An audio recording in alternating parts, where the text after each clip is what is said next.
Assalamualaikum warahmatullahi wabarakatuh. Allahumma salli ala sayyidina Muhammad. Okey, ini sambungnya talqin untuk part yang kedua. Wa ibaratu tatimmati al-aslu fi talqina ma ruwiya anna an-nabiyya alaihi salam lamma dufina Ibrahim qala qul Allahu rabbi wa rasulullahi abi wal islamu dini.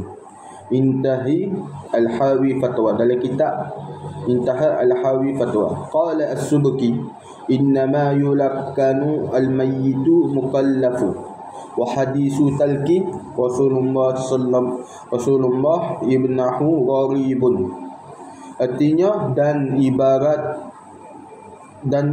tatimmah bermula asal pada talqin itu. Apa talqin itu?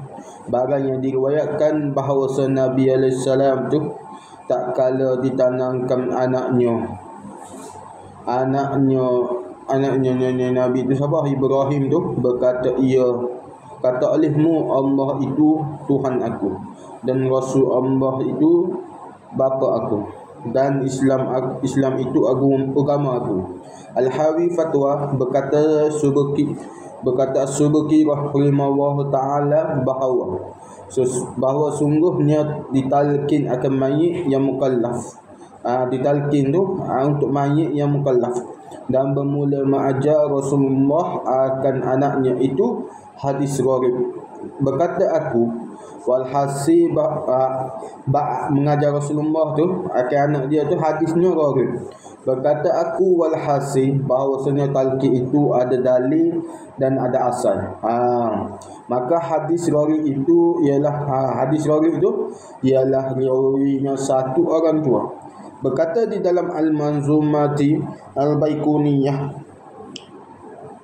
qul gharibun ma rawa ataupun ma rawin faqat ataupun rawa faqat. Artinya katakan oleh kamu bermula hadis gharib barang yang rawinya satu orang jua, tetapi hadis gharib itu ada kalanya sahih dan ada kalanya hasan dan ada kalanya dhaif, seperti berkata Syekh Hasan Muhammad Al-Masad di dalam syarahnya atas itu kitab. Maka jika adalah hadis itu dhaif sekalipun, boleh kita buat amal dengan dia pada fadailul a'mal. Seperti membaca talqin. Berkata guru kami Al-Allamah Muhaqqiqu Syekh Abdul Qadir Al-Mandili di dalam mutiaranya, ibaratnya harus beramal dengan hadis, yakni dengan isbat hadis dhaif tu, dengan isbat hadis dhaif tu pada bidalilin, dengan dalil tu fadailil a'mal, pada fadail amal, dan targhib, yakni dengan targhib tu gemar, dan tarhib tarhib dengan ijma' selama tiada maudhu atau bersangatan dhaif, dan disyarat dengan bahawa ada kala baginya asal. Kena ada hadis tu, ada hadis asal. Satu hadis dhaif boleh amal selagi mana hadis tu tak ada ijma' dan tarhib dengan ijma' lah, dengan sepakat ulama. Lepas ijma' tu dengan selama tiada maudhu, maksudnya tak ada hadis tu bukan hadis tu bukan hadis maudhu ataupun bersangat dhaif, sangat dhaif. Kalau dhaif tak ada masalah. Maka hadis ini menas oleh ulama al-muhaddisin dengan maudhu dan bersangatan dhaifnya. Bahkan setengah daripada mereka itu mendatangkan dia berdalil atas sunnah talqin seperti Al-Imam Suyuti di dalam kitabnya yang tersebut, dan demikian juga di dalam Kashfi As-Subahat. Dan berkata Al-Suyuti wal hadithu dhaif yutasamahu fi fadailil a'mali qailan anna ibn as-salahi Syekh An-Nawawi. Wan Nawawiyah istahsana at-talqina mustadillaini bil hadisi da'ifi nazaran fi fada'il a'ma intaha murni. Artinya dan bermula hadis yang dhaif dimaafkan pada kelebihan amal. Ahal keadaan berkata ia bahawa Sunnah Ibn Salah guru Imam Nawawi, dan Imam Nawawi membilan elok keduanya akan talqin hal keadaan berdalil keduanya dengan hadis yang dhaif kerana menilik keduanya pada kelebihan amal. Intaha. Dan seperti itu juga berkata Muhammad Rabi' di dalam Kasyfus Subhat, dan lagi pula hadis ini masuk di dalam dalil yang umum, iaitu firman Allah Ta'ala, fadzakir fa inna dzikra tanfa'ul mu'minin. Artinya maka beri pengajaran olehmu, maka bahawa sungguhnya segala pengajaran itu memberi manfaat ia akan orang-orang mukmin. Maka boleh buat hujah dengan dia. Dan setengah daripada dalil atas sunnah talqin itu mayit itu hadis Muslim. Lakinu mautakum la ilaha illallah.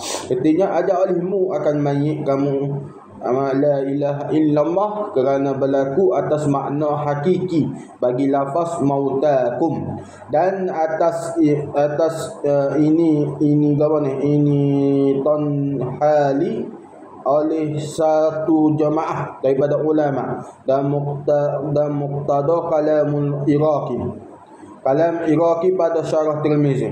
Boleh pakai ini hadis atas makna hakiki, dan boleh pakai pula atas makna majazi. Boleh majaz, boleh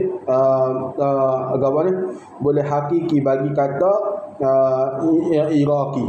Ibarat al-Iraqi ibarat Iraqi wa qawluhu lakinu mautakum hal awla hamluhu ala al-haqiqati fayakunu al-muradu bihi talqina al-mayyiti ba'da al-mauti lianna itlaqa ismul mauti alaihi qabla mautihi majazun wal haqiqatu muqaddamun ala al-majazi awil awla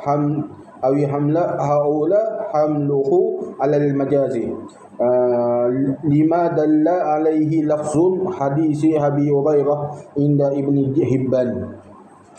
Man kana akhiru kalamihi la ilaha illallah dakhala al-jannah fa inna hadha yadullu ala talqin al-muhtada wa huwa qarinatun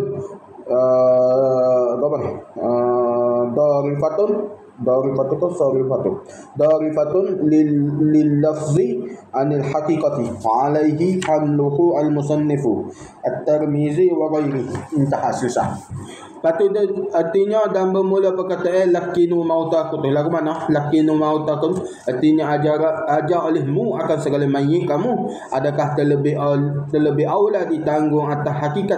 Maka adalah murak dengan dia mengajarkan mayit kemudian daripada matinya, kerana itlak nama mati atasnya dahulu daripada matinya majaz jua, dan bermula hakikat itu dahulukan dia atas, yakni atas berguna majaz tu atau aula ditangguhkan dia atas majaz, kerana barang yang menunjuk atasnya nafah hadis Abi Hurairah di sisi Ibn Hibban, iaitu man kana akhiru kalami la ilaha illallah dakhala al-jannah. Artinya barang siapa adalah orang akhir tuturannya la ilaha illallah nescaya masuk ia ke dalam syurga. Maka bahawasanya ini menunjuk ia atas talqin. Barang siapa al-muhtada, yakni barang siapa talqin tu barang siapa dan muhtada tu, dan iaitu ialah qarinah yang memalingkan lafaz itu daripada hakikat kepada majaz. Man kana majazan dan man kana ila majazan, dan atasnya menanggungkan dia oleh musannifu hadis ni, ditanggi oleh musannif Tirmizi dan lain daripadanya.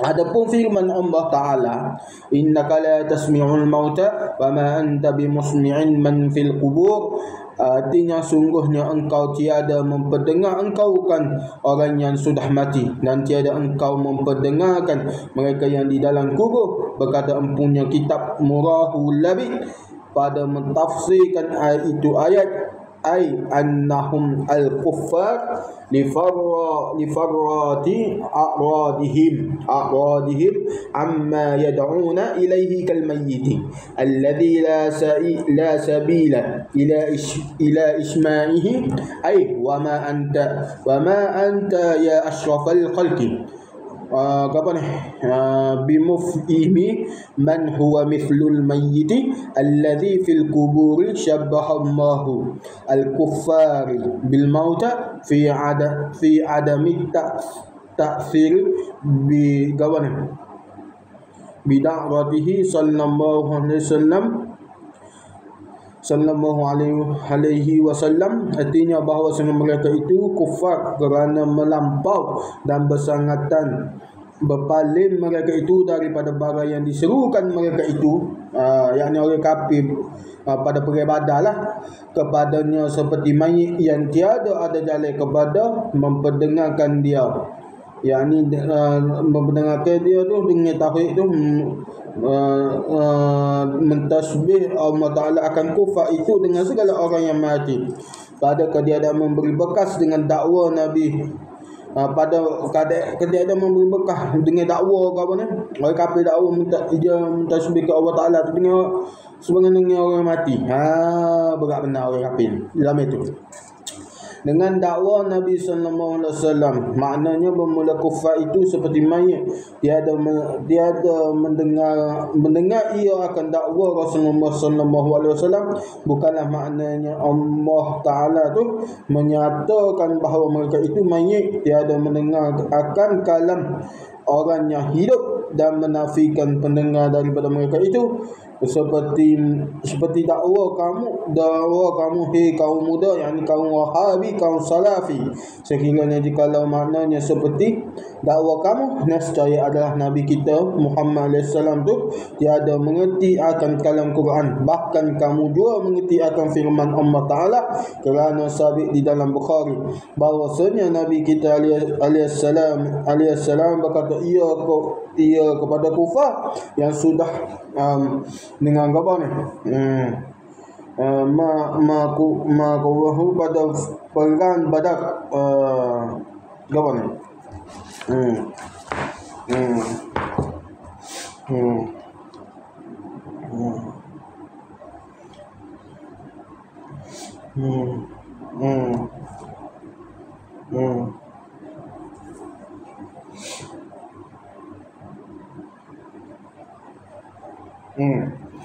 sudah mampu, kufar yang sudah mampu pada perang Badar, kerana fa inna qad wajadna ma wa'ada rabbuna haqqan fahal wajadtum ma wa'ada rabbukum haqqan. Faqala Umar ya Rasulullah ma takallama min ajsadin la arwaha fiha, faqala walladhi nafsu Muhammadin biyadi ma anta bimasma'a lima aqulu minhu. Artinya maka bahawasanya sungguhnya kami mendapat akan barang yang menjadi oleh Tuhan kami itu sebenar, maka adakah mendapat kamu akan barang yang menjanji oleh Tuhan kami itu sebenar, maka adakah mendapat kamu akan barang yang menjanji oleh Tuhan kamu itu sebenar. Maka bersembah Sayyidina Umar radhiyallahu berkata Sayyidina Umar radhiyallahu anhu, "Hai Rasulullah, berkata engkau akan segala jasad yang tiada roh baginya." Maka bersabda ia demi Tuhan yang bermula diri Muhammad pada badannya, tiada engkau Umar terlebih mendengar akan barang yang aku berkata itu daripada mereka itu. Maka menunjuk hadis ini atas bahawasanya orang mati itu mendengar ia akan kalam orang yang hidup.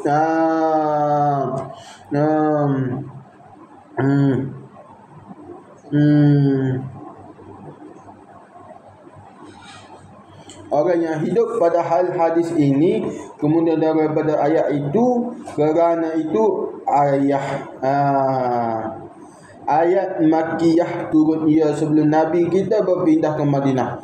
Hadis ini hasil ia sesudah berpindah Nabi kita ke Madinah, ataupun Nabi kita Muhammad AS mengerti akan itu ayat, tetapi melanggar ia akan perintah Allah Ta'ala dan bersabda ia dengan mengikut hawa nafsunya, maka ini perkara menyalahi pula dengan firman Allah Ta'ala, wa ma yantiqu 'anil hawa in huwa illa wahyun yuha.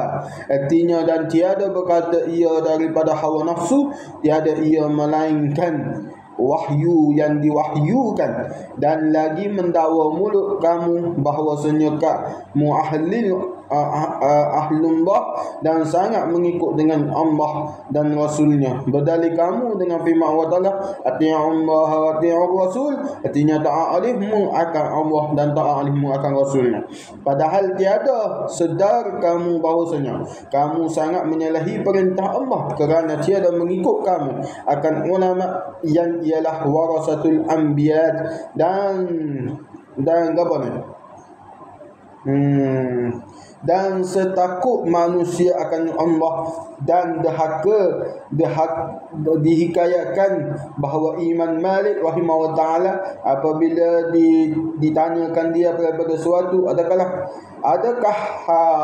halal atau haram, maka berubah warna mukanya sebagai berubah kerana takut akan Allah Ta'ala pada tersalah menghukumnya. Dan setengah daripada menas oleh ulama sunat berlafaz asli dan sunat membaca talqin dan menunggu qurub, maka kamu mengingkarkan akan dia. Padahal firman Allah Ta'ala menyuruh kita mengikut ulama, iaitu ati Allah dan Rasul wa ulil amri minkum. Artinya taat oleh sekalian kamu, taat oleh sekalian kamu akan Allah dan taat oleh sekalian kamu akan Rasulnya dan yang mempunyai pekerjaan daripada kamu. Dan lagi firman-Nya, fas'alu ahla dzikri in kuntum la ta'lamun. Artinya, maka tiada oleh sekalian kamu akan ahli peringatan jika adalah kamu tiada mengetahui oleh sekalian kamu. Dan perkataan sekalian kamu akan ahli dan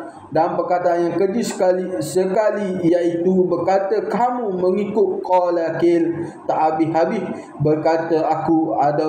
Adapun perkataan ulama qala kil itu maka bukanlah semacam perkataan kamu, yakni perkataan lama kamu dengan hawa nafsu berani mentafsirkan kamu akan Quran dan hadis dengan kepala kamu dua. Bahkan perkataan mereka itu al-ulama ar-rasikhun fil ilmi, dengan setakik-takik ilmu mereka itu dan setinggi-tinggi pengetahuan mereka itu. Dan lagi berkata kamu pula tiada boleh takwil pada kalam Quran, mesti kena pakai dengan zahir. Berkata aku perkataan ini sangatlah keji dan khata' dan tentang firman Allah Subhanahu wa taala, wa man kana fi hazihi a'ma fa huwa fil akhirati a'ma wa adallu sabila. Dan barang siapa adalah pada dunia ini buta, maka ia pada akhirat buta juga, dan sesat ia, yakni sesat jalan,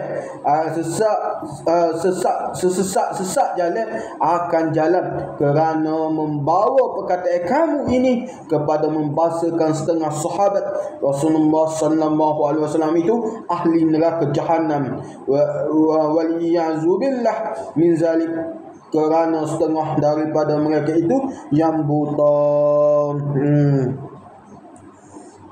Siapa yang dikatakan kawan ni, kerana ada sahabat Nabi ada yang buta. Siapa sahabat Nabi yang buta itu? Sayyidina Jabir, Sayyidina Abdullah ibn Abbas, Sayyidina Abdullah ibnu Maktum. Tak silap lah, Ibnu Maksud tu rasa tak silap lah. Lepas tu kita masuk next video lah. Assalamualaikum warahmatullahi wabarakatuh.